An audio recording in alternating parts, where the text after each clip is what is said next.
David Bascome, the B Pro Women's Soccer School, is off and running. It's been a challenge, but it's up and running. You have close to 20 girls out on 20 young ladies out on the field.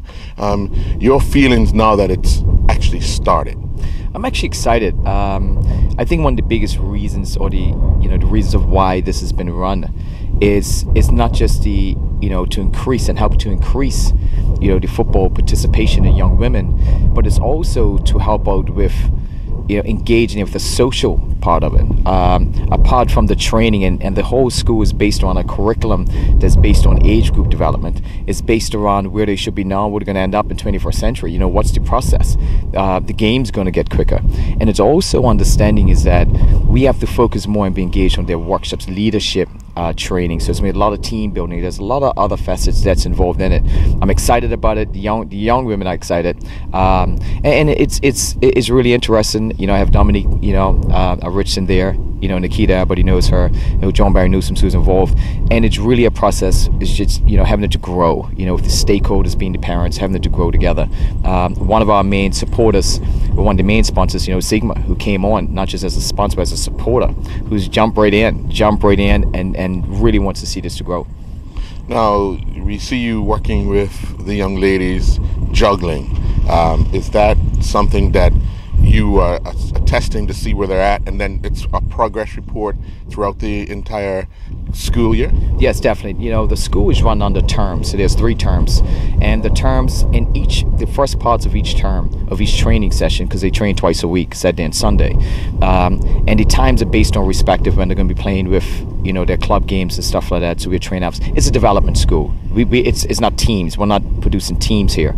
So what we do, as soon as they come here to warm up, basic fundamental warm up, teach them how to run. Making sure they understand stretching. The wellness part of it. Then after that, it's foot skills, turning balls. Making sure the proper technique. Then juggling. Before they get into anything, every day they will juggle. Every day they'll do these basic fundamentals. And juggling is huge. Juggling is key. At the base of the premise of the school is based around the 3 moments of the game. You have the ball, the other team has it, you getting it back.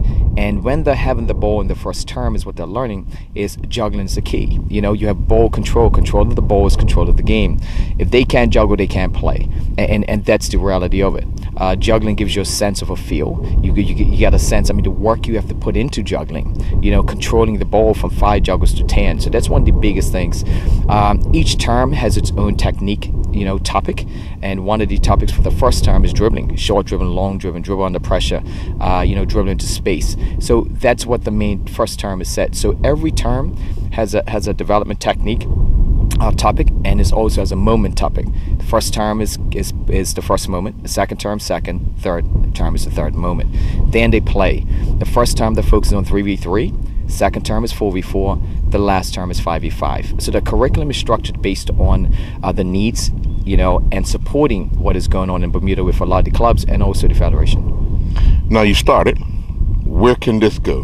What's the growth potential? Yes, and that's one of the biggest things. Sustainability, basically, is the word that I want to use here. How we're going to make this sustainable. The first sustainable thing is also helping develop the coaches.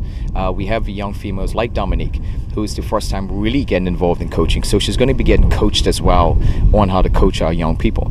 And that's going to encourage other young girls to come in. So we're going to help that process.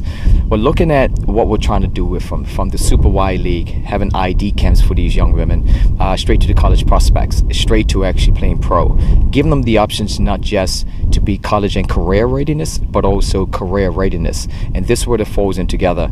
The groups that we'll be doing, the workshops, the workforce place, survival skills. They're going to be learning all these tools outside the game. So it's really a process that we see is not just going to help their game, but also the social development and also the education on how far they want to go. So there's a whole process here. I'm excited about it. We just basically made a great connection with the Washington Spirit. I think they have right now 2 or 3 of the girls that play for, it's a pro team in the U.S., in D.C., and they have 3 of the girls that's on the U.S. national team. So we have them involved. The assistant coaches are part, so it's just helping us to make sure we give this extended network, to the young females. All right, well, we'll catch up with you on your next return to see how far the school has progressed. Yes, definitely. So look forward to it.